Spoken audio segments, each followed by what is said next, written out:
see. Well, it's nice to like actually see you. Yeah, Normally it's we would great. have time to chitty chat, but we're live on Hi. Bizapalooza Chat. I'm here with Hi, Leonard Kim. everyone. The stream is streaming in, and today we are going to be talking about personal branding. And while everyone's getting warmed up over here on the chat, folks are tumbling in. Leonard, I wanted to ask you, I've been trolling you on Quora. Mm-hmm. And just kind of looking at some of the questions, and I thought some of them were really interesting. The first question I want to ask you is really more of an intro question so the folks can get to know you better. And Sure. that is, the question that was on Quora is, what has Quora done for you? And the only way I knew about you on Quora, now I'm on Quora, but I had no idea the level of popularity you've achieved and what drove that popularity. So why don't you tell that story? Sure. Well, I started using Quora back in May 15th of 2013. I wrote one post, and I was scared beyond belief to write that post. Like, I was trembling for about 2 hours going, should I actually publish this? Do I really want my thoughts out there? Is this something I really want to do with the world? Gathered up the courage, actually clicked enter, put that post out there, and within the first month, I had about maybe 102 views. But someone decided to promote that post to another 1,000 people, and I got really excited. And I was like, wow, someone believes in my content. Maybe I should write more. From that point, I wrote more. And within the first 6 months, by December 31st, 2013, I had 2 million views on my content. By May the following year, I had 5 million views and 10,000 followers. And by the end of December the following year, I had 10 million views and 20,000 followers on Quora. Wow. What I think is really interesting is, as I was looking through, well, first of all, I saw that you were inspired by James Altucher, which I think is really fascinating. I had been like watching him. And I mean, you're a marketer, and I love the insight that you have. Why don't I just market myself? Is having that be, insight. So kind of take it from there, because one of the other questions someone had asked you on Quora was something about, should a person cover up their flaws and make themselves look perfect? So I think that's like a very Altucher thing to talk about personal branding, that whole your message, your mess is your message kind of thing. Well, one thing that I've seen is when people showcase their flaws, what happens is they become a little bit more realistic and down to earth. There's a lot of people out there who, my friend's watching me. There's a lot of people out there who are like, they portray themselves to be experts, but they're unrelatable. You can't really connect with them on an emotional level because they try to paint this perfect picture. Kind of like, I don't know, maybe like Superman. Like, Superman's kind of unrelatable just because he's all out there. He's like the supernatural being, and you can't really connect with him on an emotional level. But in someone like Spider-Man, Batman, they all have flaws. They all have this backstory, so people are able to connect with them better. Those flaws, those hardships, those trials, those tribulations, those failures, that's what defines us as people. One of the things that I've come to realize is, as I've been building out my personal brand, a lot of people out there have failed. They just don't publicize it. They talk about it. They're ashamed of it. They don't have anyone to really connect with over that. Sharing my failures, much like how James Altucher shared his, people were able to instantaneously grasp into that, relate to it, and connect on an emotional level. So that helped me build my personal brand even more, because I was talking about the things that people wanted to talk about, people were scared to talk about, people were embarrassed to talk about, but they've experienced themselves. I think that's really, really powerful. So why don't we just dig into the questions people are already answering and stuff like that. So to your point, how do you know if you have a personal brand? Well, one of the to things, the point of knowing that you had one. I mean, one thing is writing on Quora. You answered all kinds of questions, not just on one topic. Well, if people know who you are, then you probably have a personal brand. But and if you're an expert in a specific space, then you have a personal brand as well. But it even goes beyond that. Like, every single person out there has a personal brand, no matter who you are.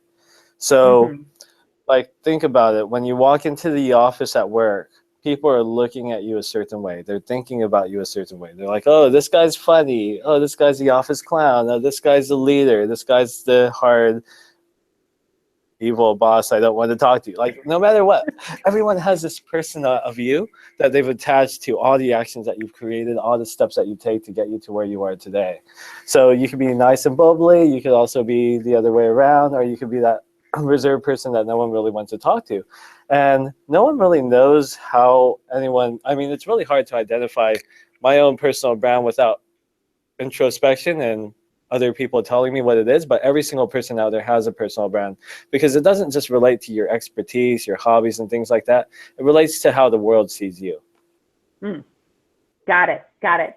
Well, I'm a big believer that everyone has a personal brand, but not everyone is in control of their personal brand, right? Like, if you don't know that you have one, if you don't know what you're known for, then you could be in trouble. And that's why, is it true? Like you said, everyone has a personal brand. And take it one step further. I mean, how do you begin to identify what it is? Because that's, you and I talked a little bit about that on the phone. You know what I mean? People just like don't know what it is. How do they figure that out?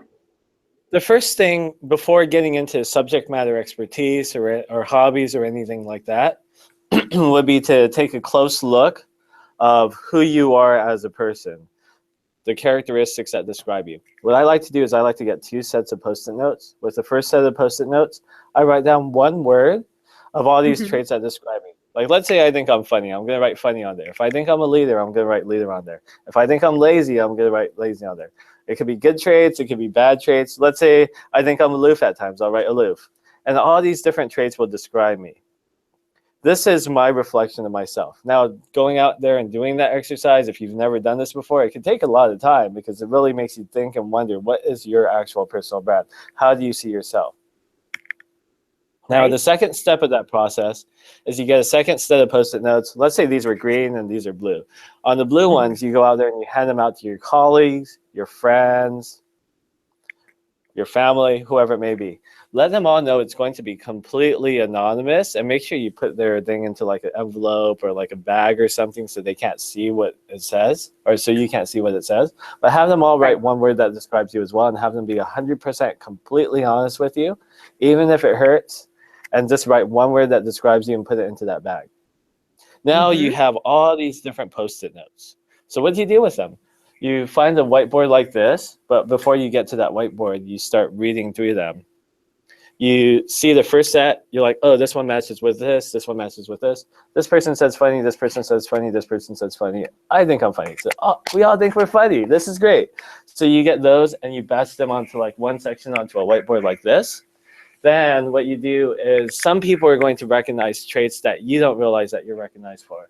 Like, maybe someone says that you have a great laugh. Like, I never thought I had a great laugh, but then people said, you have a great laugh, Leonard. And I'm like, I have a great laugh. So you put one here. Then you put all these other things here and here and here. And some people are going to point out your flaws, and those flaws are things that you need to work on and fix. Like, let's say someone says that you're stubborn, cocky, arrogant, things like that. And you have to work on those traits. But at the same time, when you find the things that your other people think of you, that's what you can incorporate into your personal brand as well. I love that. Just so you know, I'm tweeting. That's one of those Oprah tweetable moments. So I'm tweeting that right now, except that I've lost my place. Anyway, let me keep Okay, so talk about common mistakes that people make when they're working on their personal brand or not working on their personal brand, as the case may be.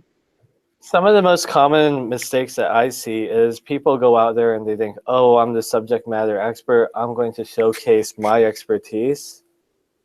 And they do it in a way where they don't really finesse it. They just talk about the subject matter itself, and they don't really showcase or delve into any of their personality.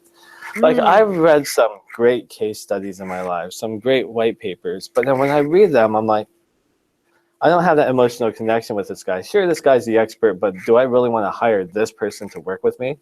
I'm not able to relate to them. I'm not able to connect with them. I'm like, oh, they have great work, but someone else probably does great work. Then I still have to find the person I'm able to connect with, to hire and work with. So what you have to do is you have to incorporate your personality into the pieces that you create, even if you're covering your subject matter. Another mistake I see is like people write like listicles, like 5 things you need to go out there to go do X, Y, Z, right? Then they'll write in these listicles, they'll be like, oh, find a mentor, or they'll cover the same advice everyone else is covering. It's like, oh, everyone else says this. What makes yours different? Like, it's the exact same thing I read everything else. So you just blend into the pool of everyone else. Like, I believe Gary Vee goes out there and he's like, yeah, showcase your expertise, showcase your expertise. But he doesn't tell people how to do it. So they write these listicles that blend in with everyone else. So they end up in the sea with all these other creatures. And you're like, oh, I'm in the aquarium and I can see everything else. And it's like nothing really stands out. That's so true. So true, because when you sit there and look at everything, you're like, this is all so boring. It's always the same thing, you know. So what I like to do is every single piece of content I create, I make sure that there's at least $10,000 of value in there. What do I know that no one else knows in my space? A lot of people are scared of sharing their trade secrets, but like, why? It doesn't really make sense. Right. Like, if you think about it, if you're the expert in your field and you showcase your expertise online, the only people who are going to copy your trade secrets are the people who can't afford you. And then they can't afford you. So even if they did call you, you couldn't really work with them anyways because they can't afford your services. But then the other people who can afford your services, they don't have the time to go out there and duplicate these steps themselves. So they have to hire you. So by not going out there and providing $10,000 in value and free content, you're doing yourself a disservice because you're limiting your audience from what could potentially be your paying customers. That's so true. I've always been a believer in that. Some of the corporate folks, they really have a hard time with that idea. They're like, oh, the competition's going to see what we're doing. And I'm like, so, I mean, is that why when you're on Quora, I'm so fascinated by this, right? I mean, I'm fascinated by the fact that you just wrote about all different kinds of things. I mean, you didn't just write about marketing. You didn't just write about branding. You answered questions on dating. You answered questions on like all kinds of stuff. I mean, did you choose Quora as a platform? Was there a rhyme or reason? Because the way it occurs to me, you went from like $16.25 an hour to where your articles got lots of views. Was it because of the quality of the writing? Was it because of your expertise? Was it because of your sharing? I mean, that's where I'm sort of fascinated, curious. Well, back in 2011, I tried to create a WordPress blog, and I think I got like maybe 3 or 4 visitors. One of them was probably my mom or a friend. I said, come on, you have to click on this link. Just click on it. Just read it, right? And the problem with going out there and creating your own blog is there's no predetermined network out there. So once you build something, you have to promote it too. I'm like, this is so much work. I don't really want to go through this. The reason I use platforms like Quora is because it already had a pre-built audience. There's millions of people who already use that site.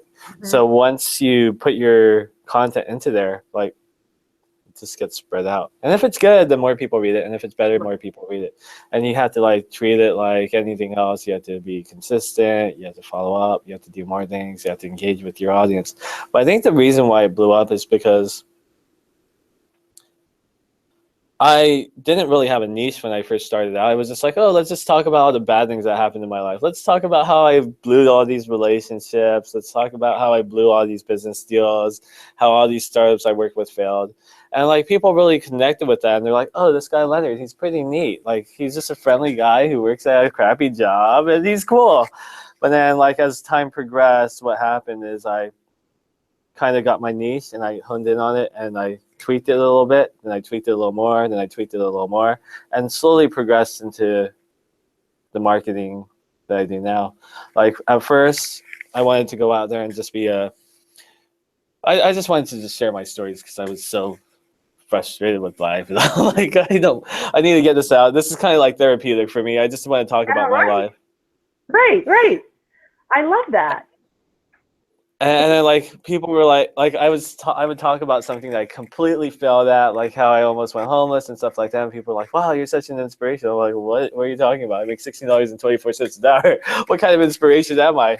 But then more people started saying it and saying it. So I'm like, maybe I should switch my thing into becoming a writer with like helping startups, since I worked with a lot of startups that failed, but I did well in the time I was with them. So when I pivoted and I changed my niche to that, I was able to get opportunities to write for publications like Inc. Magazine, Entrepreneur, etc. Then after a while, I pivoted again and really honed in on marketing by helping out a few clients and getting like them. Like for Keck Medicine of USC, we grew their Twitter following to like 120,000 in like a year. Doubled their Facebook following and took impressions from like 120,000 a month to about like maybe 1.5 to 2 million a month. So there was some pretty significant growth with that. And then other clients had some great results where we put up one piece and you get like 200,000 views within a month, and it'd be like insane. So again, I pivoted, and now I'm recognized as like a top marketing influencer by like Forbes, Entrepreneur, Inc. Magazine, and all these different places. They're like recognizing me as a go-to expert. Then now I'm probably going to have to pivot again because I've been talking to a few book agents, and I'll probably have a book deal soon with that. So there's going to be another pivot there. Pivot. So inside of work, one of my favorite things is this little sticky note tip that you gave, which I think is fantastic. So you kind of sort of answered this question, but is there a single question that you ask people to help them uncover their personal brand? Is there a question you asked yourself, or as you're pivoting from one thing to another, are you answering the specific question? For me personally, every single time I get to an introspection, I have to really think and be like, do I want to continue down this path, or is there something better that I could take advantage of? And what I use for myself is a method called success stacking, where I take one success and I stack it with for the other, to the other, to the other. Like, let's say you just began writing, and then all of a sudden Huffington Post picked up your article. I take that and leverage it into the next piece, to the next piece. So I use that as my credibility to get more things. But back to your question about one question to go out there and discover your personal brand. If there wasn't, I would probably not be in business right now. There's like a whole formula of things. One of them is discovering your brand with the Post-it notes. The second thing is to write down 3 sentences. One sentence is the problem that you solve. 2 is the solution that you provide. And 3 is the market that you cater to. So once you have those 3 sentences down, you could combine it into one sentence. Then you could use describing words to kind of get that down into 3 words. So now that's when you kind of focus on what you do. But first you have to find your traits and your characteristics. Then you have to find what you do. Then the next phase of that is to really go out there. Like, we cover all this in the first 4 weeks of the course material at Influence Tree. The third week is you go out there and you look at your competitors. Like, let's say your competitor is like Gary Vaynerchuk or Brendan Burchard or James Altucher, whoever it may be. Right. Like, you look at like a few things, you're like, okay, this I like, and it kind of ties into my personal brand from that Post-it note exercise. I can incorporate this into my brand. I can incorporate this. This I don't like, I'm going to keep it out. So you can get a picture of how you're building yourself out to be. So jumping ahead, would you say that when you're doing personal branding work, the question I had on the chat was, should you do it yourself? Should you get help? I'm starting to think the answer is probably a little bit of both. Right? Well, I think it really depends. Like, back in junior high, I took a woodshop class. They told me to make a toolkit. It came out absolutely horrible. Like, I can't give it to anyone. I mean, I had the training. I was able to go out there and follow the instructions, but it was still crooked. It still didn't have all the things worked out. And that was with instruction. I mean, you could go out there and try doing something yourself, like building something like that, and maybe it'll come out nice. Maybe it won't. Probably it won't. Chances are it won't. So even with like mentorship, it's still a little hard to get it perfect. But I mean, hiring someone who knows what they're doing, that's probably the best route to go. But I mean, it's really on a case-by-case basis. It's like, how much time do you have for trial and error?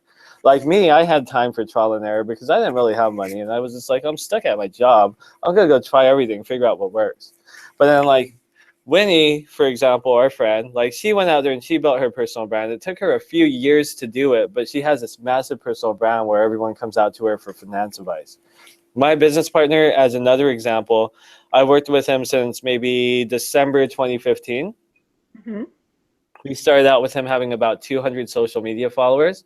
He's verified on Facebook and Twitter now. He has over 150,000 followers. He landed at TED Talks. He's been an Inc. entrepreneur. And from his contract work alone, not from what we do for the business, he's probably made an extra 30 to 50 grand last year because he went under someone who knew what they were doing, knows the exact formulas of everything, and was able to skyrocket and accelerate that success. So next year, from speaking and all these other things, he's probably going to, or this year, he's probably going to be, I don't know, 100, 200 grand extra. The following year, maybe 500 grand extra. And it just continues to compound and compound and compound. So that's what the difference is with working and hiring someone compared to going out there and doing it yourself. Like you could do it yourself like Winnie did and still have those results, but it's just going to take longer. Right. Or you could go out there and just figure everything out from scratch and fall over yourself a few times and really just hone in and figure it out. But it's all based on budgets, time, how much you can really put yourself through and everything like that. Exactly. So, you know, one of the things, and you just sort of alluded to it right now, and I got to get over into the chat because there's a whole conversation going on over there. But one of the things you alluded to, I know, right? There's like life is happening on the chat, and they are like talking up a storm, right? But one of the things you alluded to is your partner, for example, who started with 200, and you can do it so on and so forth. That is like building your brand, right? So it's a lot of folks maybe talk about. I think even the question is, how do you build your brand, one thing on top of another? But what are like maybe just a couple specific tips along the lines of your little sticky note exercise? Give us some really good suggestions that if somebody wants to maybe get started or move along with piling on some of these things, what should they be doing? So from piling on a few things, like what you should be doing, you should be practicing creating content. Like everyone has a whole life of experiences. If you're over 18, you at least have 18 years of life experience that you could share. I mean, you don't have to start in your subject matter. You just have to start somewhere, try it out, figure it out. Like I'd say from my experience, facts tell and stories sell. So, yeah, I mean, everyone probably, maybe more than likely, had a dog or a pet at some point. You can talk about your pet. Who cares? Just go out there and write something. Just figure it out. See how you're getting feedback. Things like that. Like you have to go out there and practice these things so you can get better at them. Like me, I don't even really think I write about marketing, do I?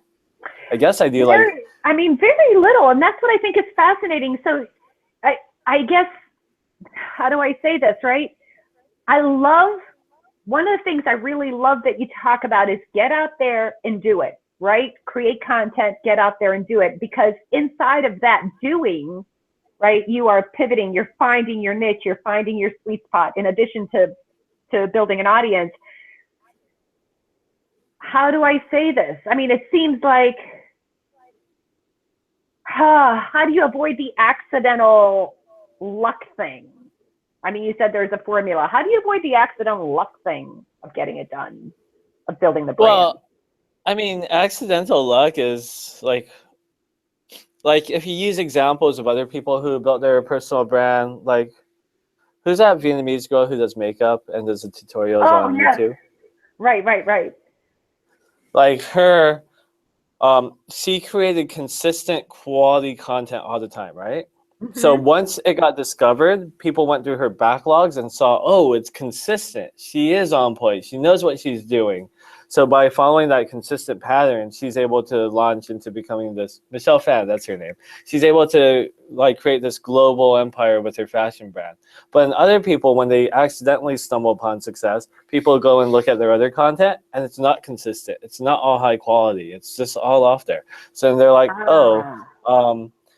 you get like this, like kind of like Skilo, that guy who made that song. I wish I was a baller. I wish I was a little bit taller. Like you've only heard one song from him, but you never hear about him again. That's kind of like what it is when you have that accidental success. You become a one-hit wonder, then you become like out of the picture. So But it's then when not you so look much at about the topic. It's really more about no matter what you're writing about, the quality of the content is there. So like even on your Quora articles, even though they're on a variety of different topics, one thing I can say is that they're long form and they're, I guess I'm going to say thorough. I don't know if that's exactly the right word, you know, but they're long. They're not just like a 3-sentence answer. Yeah.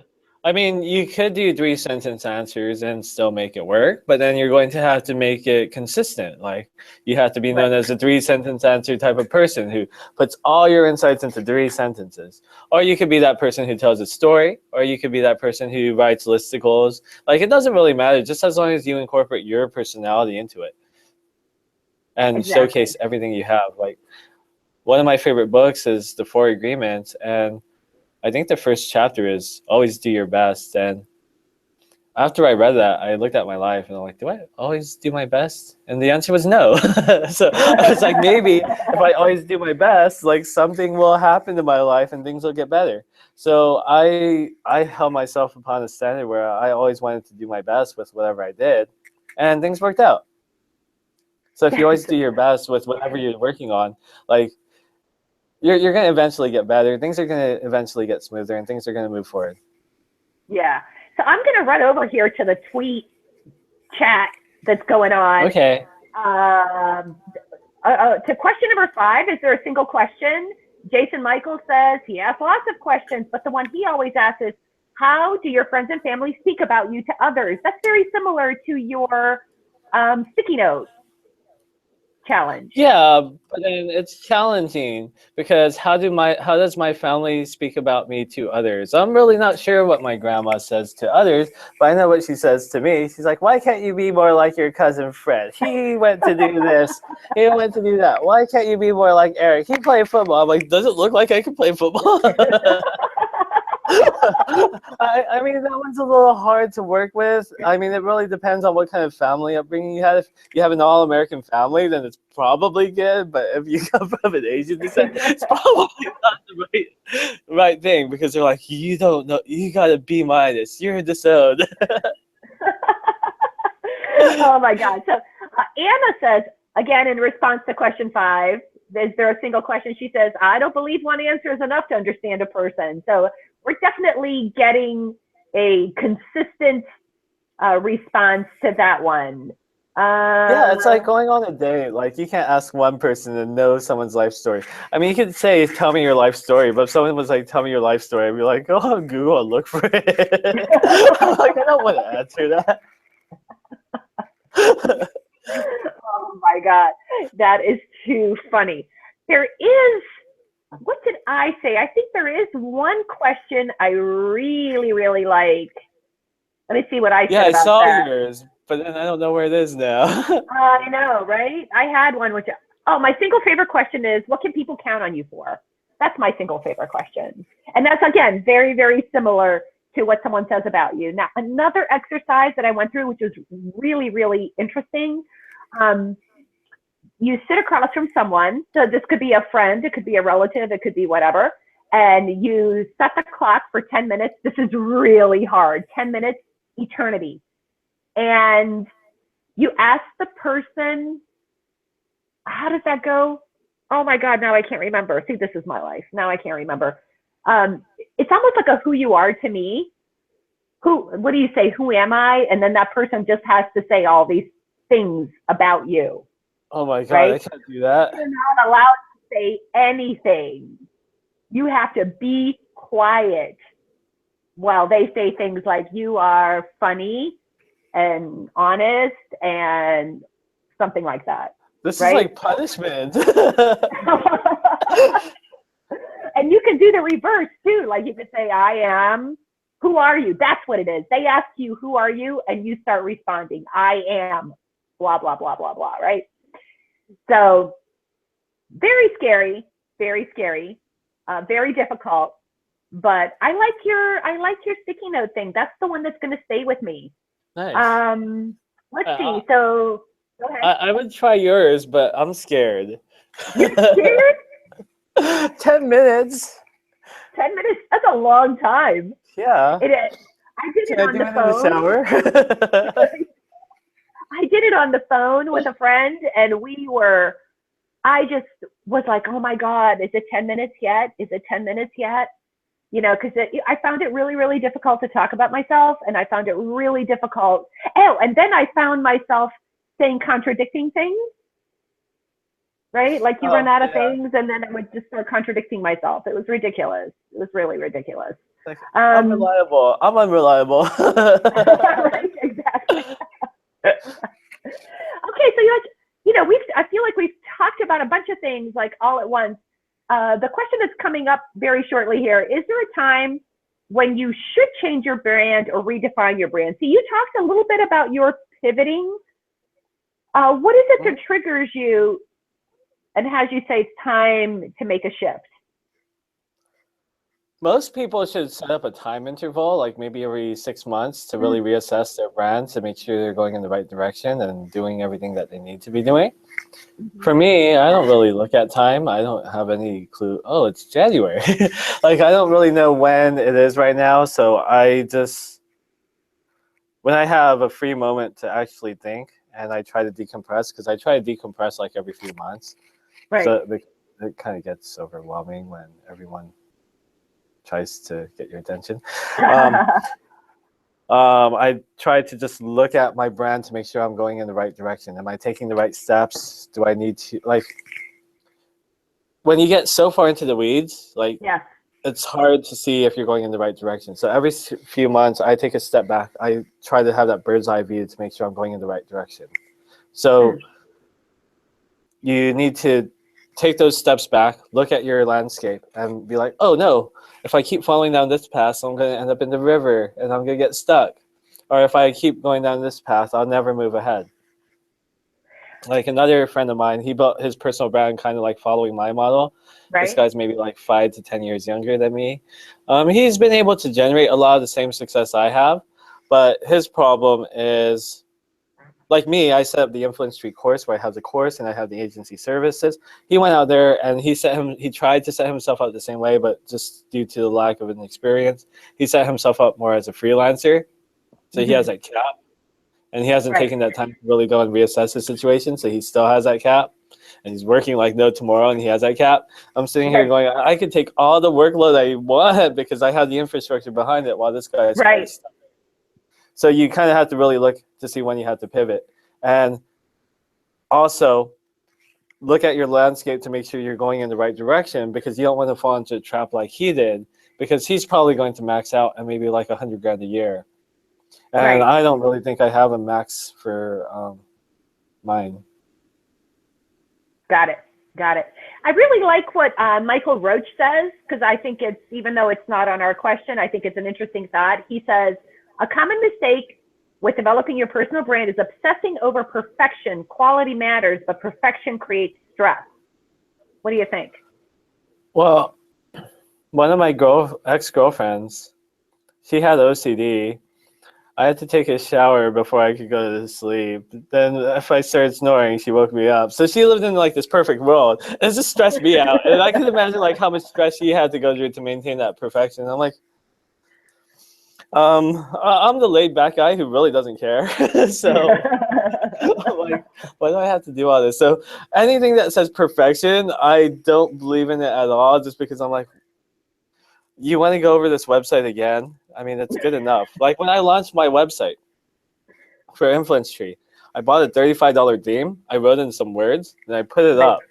Then we put like 3 articles up to see like what would happen. We had 1,000 visits to the website and 100 leads, and pricing was on the website. And we had a $35 template. We're like, oh, people want what we have. Oh, this is cool. But then it's not like we went out there and said, oh, we got to make the perfect website before we could go out there and start marketing. We have to do this. I mean, if we had the perfect everything, I still wouldn't be in business now.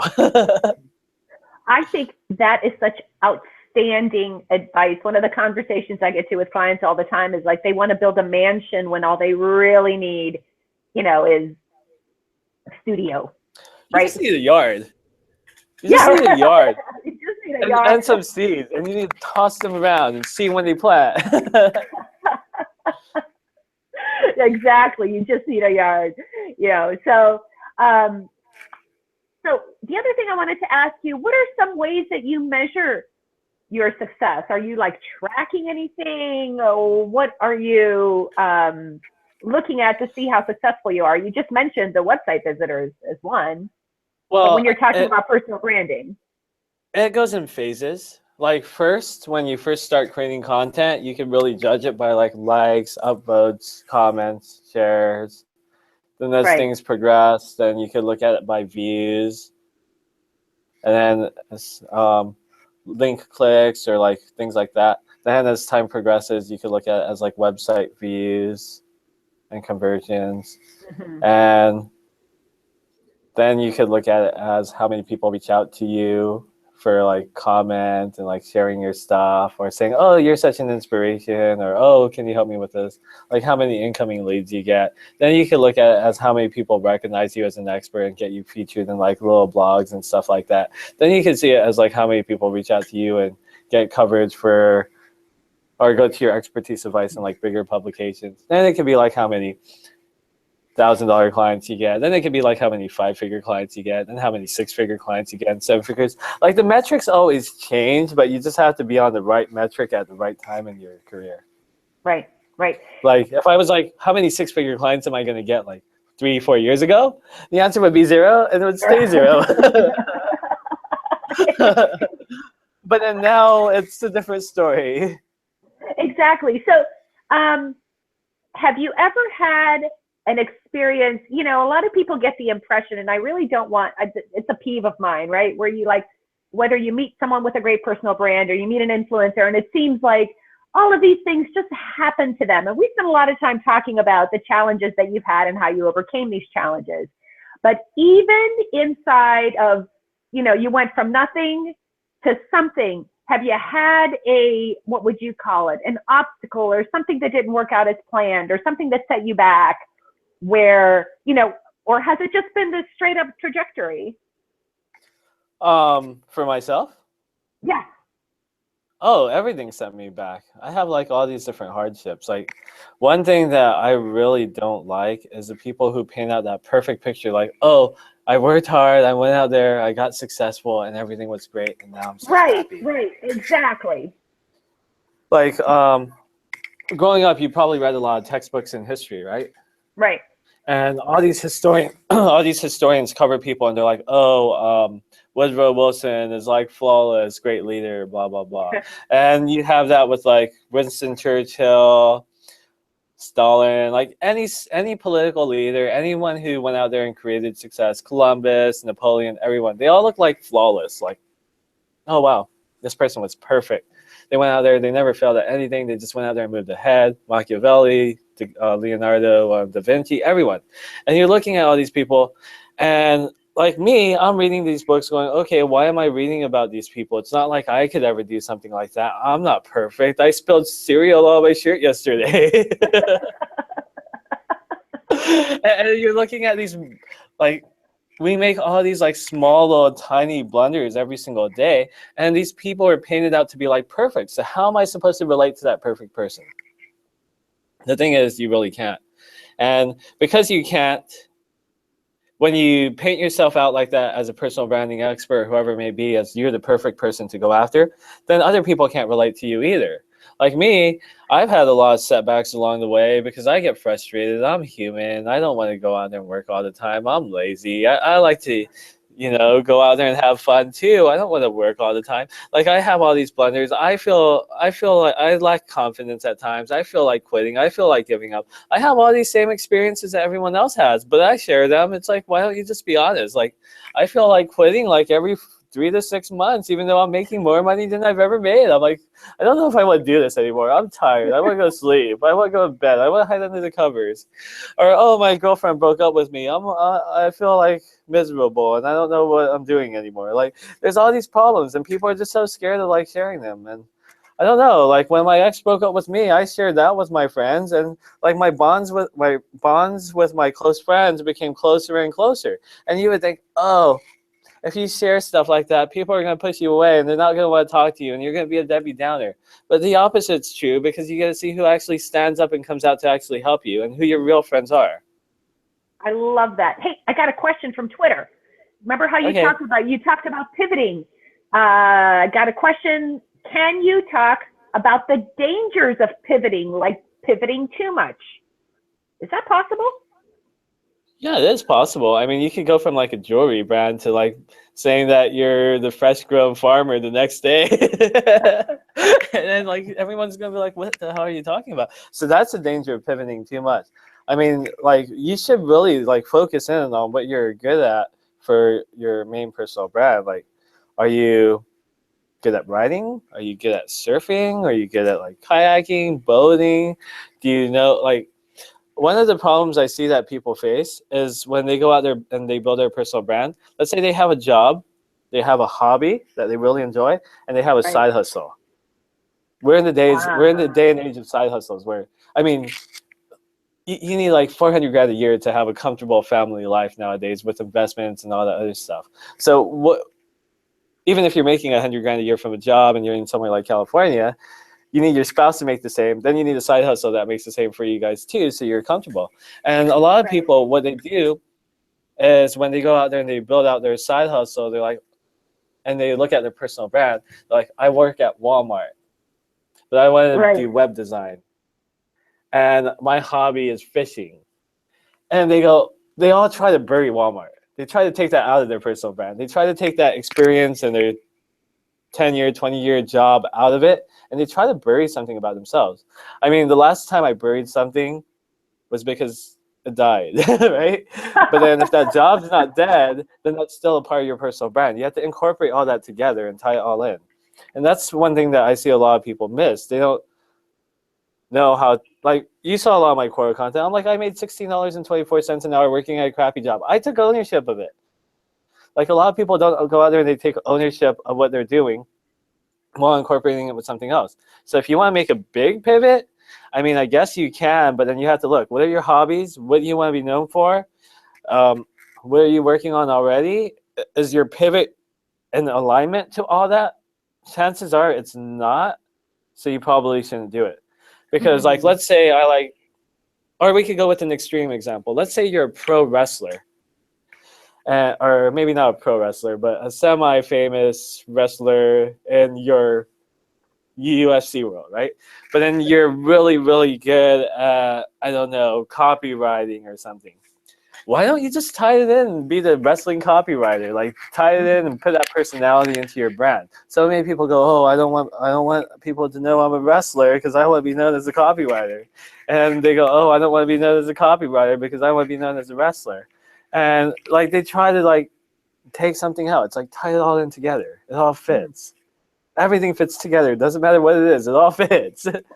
You know, Because that's you. You got me thinking about how little time, one of the things I always say is marketing is in the being and not the doing, right? So how much time we spend focusing on doing things, and what you're talking about is really inserting a lot more of who you're being inside your doing, right? So combining those two. Like I see a lot of bios, like people make it kind of like their resume. Right. What do people do with the resume? Within 6 seconds, they toss it in the trash. It's like, do you want people to toss everything about you in the trash within the first 6 seconds? It's like, what are you doing? How could you even create a bio like that? It makes absolutely no sense to me. So what I like to have people do is I like them to really highlight what their interests are. Like, sure, you have a professional background, but you also have a personal background too, and they tie in together. People don't realize you have to intertwine all these things to make it work. So, I mean, when I used to do sales back in 2005, I was taught the first thing you need to do is you need to meet and greet with someone. Be like, hi, my name is Leonard. And you make that instantaneous meet. And the second thing you do is you sell yourself. Then 3, you sell your company. 4, you qualify someone. 5, and so forth, right? Right. But when I look at those steps, number 2 is sell yourself. And how do you sell yourself? In person, what you do is you go, Ivana, what are you interested in? Do you like fishing? Do you like golfing? Where do you go on vacation? Like, what do you like to do for fun? Where's your family from? Like, we find common ground where we can bond Right. together on, right? Because for communication to work, our realities have to be similar. And the only way for our realities to be similar is for there to be an affinity between us. And how do we create that affinity? We take something you like let's say you like cupcakes and I like cupcakes. We can bond over the cupcakes and create affinity. And that makes our realities more tied in together, and that makes our communication easier. The problem is when you're on the internet, you can't be like, Ivana, do you like cupcakes when they're visiting your website or reading your bio, right? Like, you just can't do that. So you have to talk about the things you actually enjoy and like. So if you don't have hobbies, you have to go and figure out what you like. Like this last weekend, I went fishing. And I'm like, wow, this was really fun. I'm going to say I like fishing now and tie that into my bio. So other people who like fishing are like, oh, yeah, I like that too. And they're able to like make that connection. And that's how people make the connection. They don't make the connection based off what you've done with your life. I mean, they look for that first, and that's just a small point of it. But when have you hired someone because they were the best at their field? I mean, you may have, you may not have, but usually you hire people because you're able to relate and connect with them. Yep. And it's all about, it's so interesting. One of the first things I remember, the very first time I was in my early 20s and I was supposed to hire someone, and I had like 3 or 4 different resumes, and these are people that worked inside the company, right? So it was going to be an internal hire. And there was one woman, it came down to 2 people, and there was one woman who had like all this experience and everything we were looking for on the resume, on the paper. But when I met her, I could really see that she was, she preferred to work with structure. She preferred, if you asked her to do something, she would absolutely do it, and she would do it really well, right? But if you said, hey, can you stay 10 minutes late? Probably not, because that's not part of her structure. You know what I mean? Another woman did not have a lot of anything we were looking for. But my God, she came in and she was like, what do you want to do? That's me. Things, right? Like, I love learning. I'll be like, well, do you know this software? Nope. But I learned this other thing in like 3 days, and she was like really excited. So, like I said, I was really, really young. And so I go to my boss and I'm like, wow, I have this woman here who's got all this experience and she's got all the checklists, right? And I have this other woman who doesn't have anything, but my God, she is like on fire. And the boss said, what do you think? What would you do? And I said, well, I'll probably go with the one because she just seems a lot more fun to be with. Yeah. And like, and learn new things and so on and so forth. And he goes, always hire on attitude. Everything else can be learned. And that just really, really stayed with me. I think that's just like great advice. It is. It's amazing advice. And the best thing is when you can tie both of those together. But if you don't have both of them, you want to lead with that. Yeah, right, exactly. You want to lead with that. Yeah. Hey, so we spent a lot of time talking about pivots and such, and I see the failure question has come up. Let's talk about failures, and in what ways do failures contribute to your personal brand? Your failures are everything to you. I mean, everyone's failed in life. You either failed at a test, you failed at a relationship, you failed at a business, you failed at a promotion, you failed at keeping a job. I think I'm just naming off all the things I failed at right now. They're just the same things I failed at. Yeah, you failed at paying rent. I could go on about all these things I failed at. And then like, what happens is, like we mentioned earlier, a lot of people are just scared of sharing those failures because, like, I know back in 2008, I went through a lot of failures, and I had that ego to protect. I didn't want anyone else to know I was going through that. So I kept it all into myself. And I tried to pretend I was still living the lifestyle I was living. But I really wasn't. Everything was falling apart. Everything was crumbling. Everything was like falling. And the whole world was just dissolving all around me. And the thing is, if I admitted to myself, oh yeah, you're failing, share it with others, then people could help me get out of my situation. I probably wouldn't have ended up living with my grandma at the end of 2010 because I couldn't pay rent. But I was stubborn. I was egotistical. I was ashamed mostly, and I didn't share my failures, and that's where it led me. But after I shared my failures, it led me to being here speaking to you about personal branding. So, I mean, if that says anything, it says that if you don't share your failures, then chances are your life's just going to get worse and worse and worse. But if you do share your failures, it doesn't matter where you are, it's just going to get better. Go back to that. If you don't share your failures, the life is going to get worse and worse. Say more about that. I'm going to write it down. I mean, for me, I've always been a firm believer that where you are today is exactly where you're supposed to be based off all the decisions and actions that you made to get you to where you are. And back in 2012, that's when I had to realize I had to reflect on my life, because I was like, look, Leonard, you worked in real estate and the market crashed. Sure, that may not be your fault. Then you worked in the stock market and that crashed, and that may not be your fault. But then after that, you worked at a lead generation firm and that crashed and that fell apart. And after that, you worked with this artist and that didn't work out. Maybe it's your fault all these things aren't working out, because all that led you to go live with your grandma. And after you started living with grandma, you went to go work with another startup that only paid you $3,200 for 6 months of work. Maybe it's what you're doing, Leonard. Like, why do you have this entry-level job now? After all that, why did you have to go live with grandma? Why were you sleeping on the sofa? What's going on with you, Leonard? Like, is it because you're just tossing away these failures and dismissing them? Like, is it because you're holding on to them? Is it because you're not sharing them? What is it really? I took a hard look at my life. I did that introspection thing where I replayed my life backwards. I'm like, oh, I forgot about all these things. I forgot about how I was raised to be. I forgot about this and that. And I started identifying like what really was triggering me to have certain like responses and actions and things like that. When I put all that together, I realized maybe I should share all this stuff. And when I did, things just worked. But it didn't, nothing started working until I started sharing. And you know what else you said that I think is really important? And you made me, I had this epiphany and you kind of brought it back to me. I was at a conference once, and of course the question was, and it was a closed conference. There's only about 30 people, and they were all like CEOs, people on boards of directors, you know, muckety-muck type folks, right?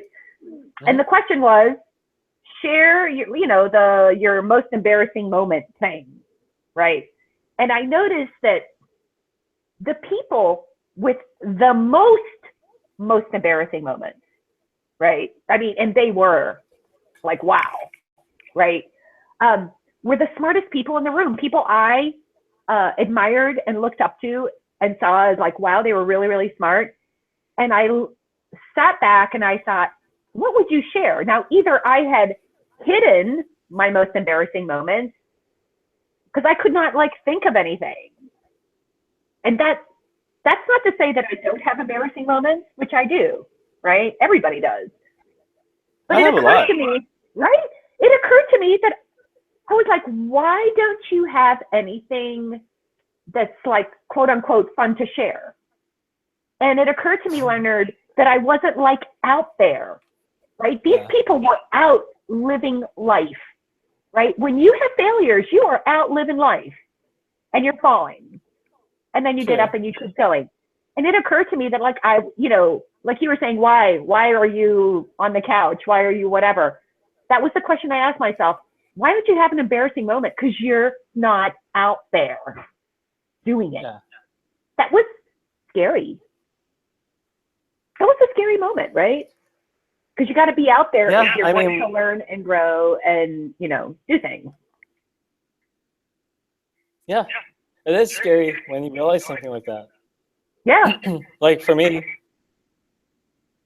if I don't have anything to say about embarrassing moments in the present, I just go back to second grade when I was playing tetherball, and I just kept winning for some reason, and I don't know why I kept winning, but I really had to go pee, but I kept winning, and I was trying to purposely lose, but then it would just keep winning, and I just peed all over myself.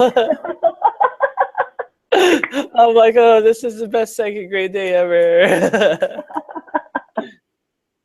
Because you got to embarrass yourself and you got to win, Yeah. no matter what. I think that's exactly right. I mean, I think that, we all have our different issues. And I see a question coming through. Hang on a minute. There's a question, and I'm looking it up. Says, Leonard, you're inspirational and smartest two people I am starting at SMM, social media marketing. Oh, that's what it means. That's very cool. That's Dorothy Iltis Cooper says. Thank you. You're inspirational. Awesome. That's great. Let's check back into, my God, the Twitter stream is almost over. There's and we've had so many awesome people chatting. More people understand that in answer to question 11, where's personal branding going? More people understand its importance for their careers, so there will be more platforms. Where do you think personal branding is going, Leonard? Well, let's go back to like the 1700s. There was a personal brand because Columbus had to be the guy to sell to America. He had to sell himself and build a personal brand to convince others that America is a place to go. So when you look back at 100 years ago, people still have personal brands. And if you look at it now, people still have personal brands. It's not that personal brands didn't exist before. I mean, you look at strong personal brands now and you see Anthony Robbins, Oprah, and a few other people like that. But what you don't see, I mean, what's happening now is more people are realizing the importance of their personal brand. So more people are going to be showcasing their talents, their expertise, and going out there and building their brand because, I mean, it's not something that's going away. It's not something that's disappearing. Right. Especially in the startup world, more people are going to start to realize that they need to be showcasing themselves as the expert as opposed to building their company. Because you and I both know 95% of businesses fail within the first 5 years. And those were based off brick and mortar stats where you invested $80,000 to start up your business. And now the startup costs are like $1,000. Yeah, so exactly. More people are starting their businesses, more people are failing. So it's probably more than 95% now with it failing within the first 5 years. Now, what that means is 5 years from now, there's a 95% chance that if you have a business, you're out of the business within the first 5 years, right? On the other hand, there's a 95% chance that there's a pretty high chance that after those 5 years, you're still going to be alive and be here, right? Right, exactly. And like, I tried going that startup route, and I tried doing branding for startups over and over and over again. The problem with me going out there and doing that, what I realized is I built startup A. 1 second. Okay, sure. That's fine. I built startup A. And when I built startup A, what happened is I put in all my time and effort into building that up. But once that failed, I had to kind of erase that off my resume because no one knew the name of the company. No one knew it existed, things like that. Then I did that again. Then I did that again. Then I did it again. Then one day I realized that the only way to really get ahead is to go out there and focus on what I'm building up and focus on what my expertise is. Because now, after 4 years, 3.5 years of building my personal brand, it doesn't matter what I do. I'm known as the expert in my space.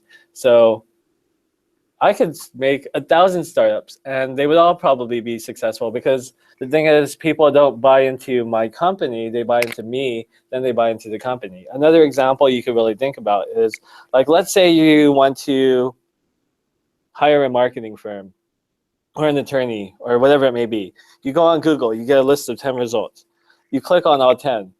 What differentiates one from the other? How pretty their website is, the copy. I mean, it's all kind of nearly identical. And it's really hard to determine if A is better than B or B is better than C. You have to call all of them, screen them all out, and you're still confused. You're like, which one do I like? I don't know. And maybe you get stuck and hire no one, or maybe you just guess and just hire whoever comes to mind.